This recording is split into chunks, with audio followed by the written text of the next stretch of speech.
The Lord be with you.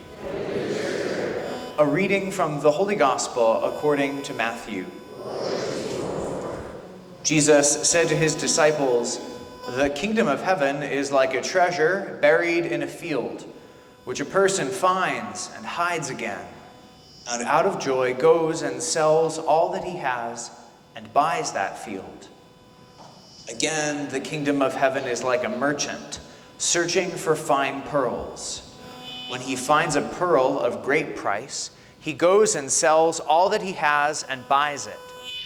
Again, the kingdom of heaven is like a net thrown into the sea, which collects fish of every kind. When it is full, they haul it ashore and sit down to put away what is good into buckets. What is bad, they throw away. Thus it will be at the end of the age. The angels will go out and separate the wicked from the righteous and throw them into the fiery furnace, where there will be wailing and grinding of teeth. Do you understand all these things?" They answered, "Yes." And he replied, "Then every scribe who has been instructed in the kingdom of heaven is like the head of a household, who brings from his storeroom both the new and the old." The Gospel of the Lord.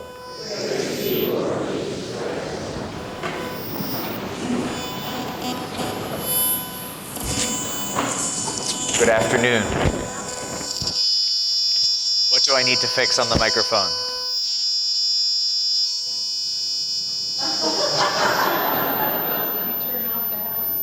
It works very well if I turn it off.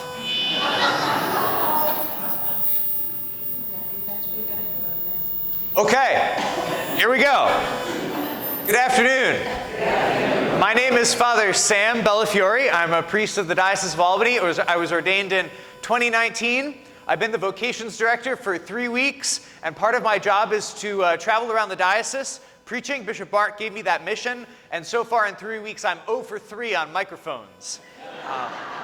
But it's great to be with you. So Jesus speaks to us today about the kingdom of heaven, as he often does. And he gives us two images in particular. He says that the kingdom of heaven is like a treasure. The kingdom of heaven is like a pearl. That when somebody encounters this treasure or this pearl, it becomes apparent to them, this is worth so much that it's worth. It doesn't say the guy takes out a mortgage. It doesn't say he sells his car. It says he sells everything he has to go and get this treasure, this pearl.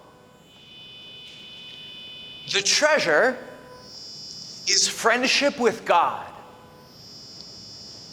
And friendship with God is worth selling every single thing that we have. It's worth selling your shoes, all of your shoes, so that you have no shoes left. It's that good.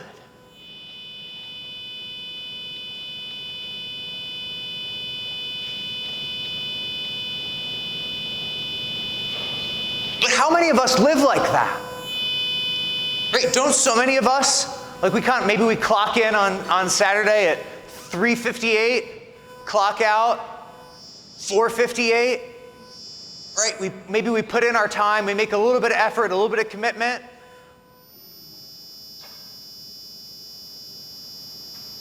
But we don't sell everything we have.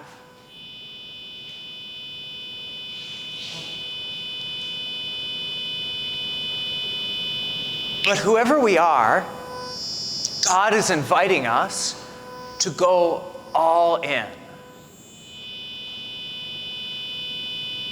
Bishop Mark has created this new role.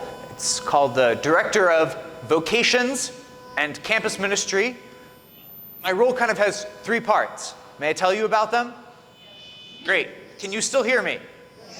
In the back? Great. Then I'll keep talking. So I have kind of 3 parts, 3 components to my role. I think of them as having 3 C's: current, college, and culture.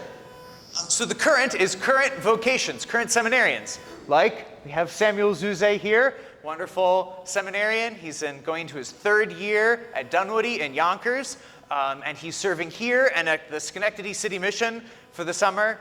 Maybe we should just give Sam a round of applause.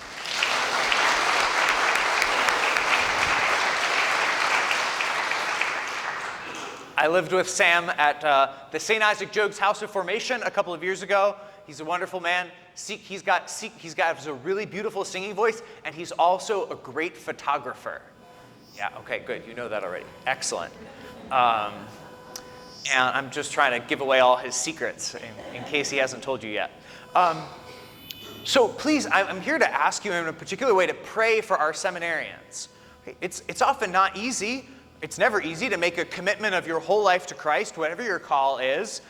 It's not easy to come, right? And we're very blessed with local men and with men who have come to answer a call from other parts of the world. It takes a lot of courage and a lot of persistence and determination, and we want to do everything we can to support them with our prayers. So my little encouragement to people is just like, at some point every day, just pray one Hail Mary for our seminarians.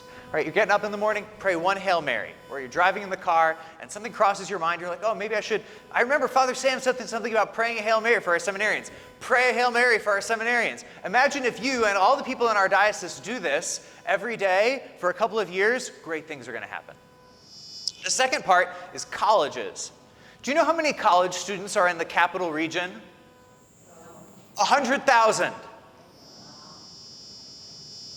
And while we have some campus ministers and some campus outreach, the efforts of our diocese to reach them they've kind of ebbed and flowed over time, and there's really, maybe you've seen it, not everybody's seen it everywhere, but it's really happening statistically and anecdotally.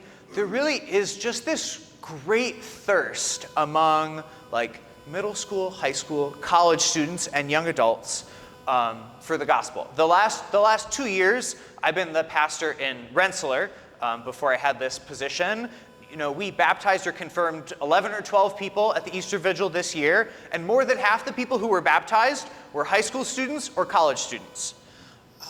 Because many people are experiencing that they never had a faith or they never had something passed on to them, and life's not the same without it. But when there are people who are hungering and thirsting, there has to be somebody there to speak God's word, to provide it to them. And so Bishop Mark is really insistent that the iron is hot and we need to strike now. So pray for our seminarians, pray for the 100,000 in our diocese. And then the last thing is really to create a culture of vocations, to cultivate a culture throughout our diocese. Right? Sometimes people think, understandably, rightfully, it would be great to have more priests. Having more priests is great. But we don't just want more priests. Right? We need holy priests. And holy priests come from holy families. Holy families come from, actually, often they come from other holy families. Right? And sometimes, maybe in the past, there's been this sense that like, oh, I'll do my thing, and then if you're called to do something really hard, then you'll do something like become a priest or a religious sister. But that's really not the case. Anytime we follow Jesus, it's going to cost us something. Friendship with God is always worth selling everything. And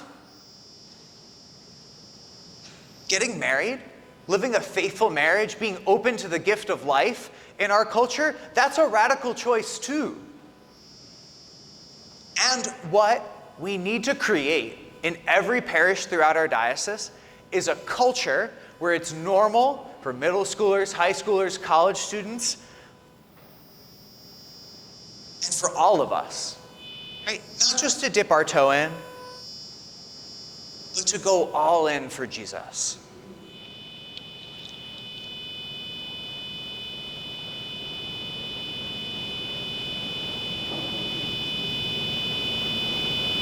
Maybe Some of you here are already all in for Jesus. You have no room to grow in your relationship with God. It's already perfect.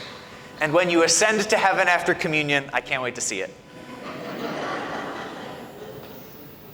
But for the rest of us, we got to take seriously that gap between where we are and where we could be and make a commitment. Maybe it's committing more time to prayer. Maybe it's going to confession more frequently. Maybe it's going to confession when it's been a really long time.